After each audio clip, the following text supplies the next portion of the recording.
Dito naman tayo sa isang inahin natin. Check natin kung mahina or malakas ang gatas ng inahin natin. So, grower feeds din pakain natin dito mga kapigmate sa inahin natin ha. So, ito po, 6 day old na piglet natin. So, yan po ay, kaya mga basa mga kapigmate ay sinasanay ko na pong basa. Ano lang, yung oras na ganito na mainit na po, sinasanay ko na sila para pag sa susunod mga 8 days, 10 days, ganyan, papaliguan na natin ng todo yan. Ayan. So, pagmamasdan natin kung kamusta ang gatas nila.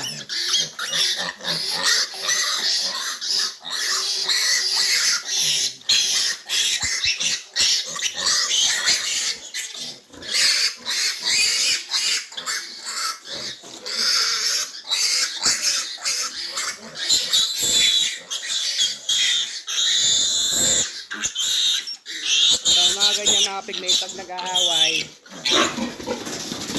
hayaan nyo lang. Nasaktan ng ating inahin. Nasaktan. Yan kasi, agawan kasi kayo ng agawan.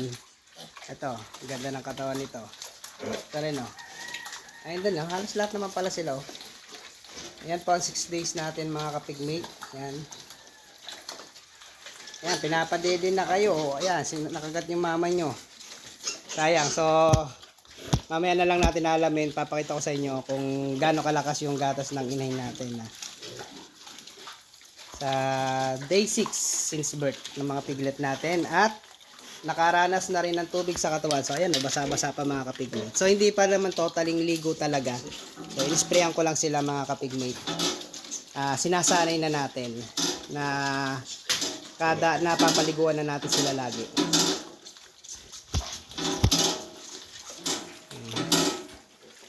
Kita nyo? Nandito na sila lumaki oh. So, kumpara natin dito sa day 24 saka day 6. Ayan. Ito, day 24. Ayan, day 24 po nito. Ito naman mga day 6. Lapit. Mga ay lumapit sa atin. Oh, yan oh. Ito po ang day 6 natin. So, mamaya na lang ulit mga kapigmate. So, mamaya na lang. Ito naman, itong mga tugs magpalambing oh. Problema, masakit na kayo mga gat. Ano, masakit na.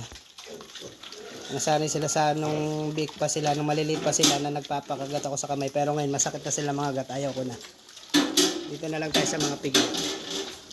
Ayan o, kaya sarap paliguan o, dudumi na ng mukha nila. Ayan.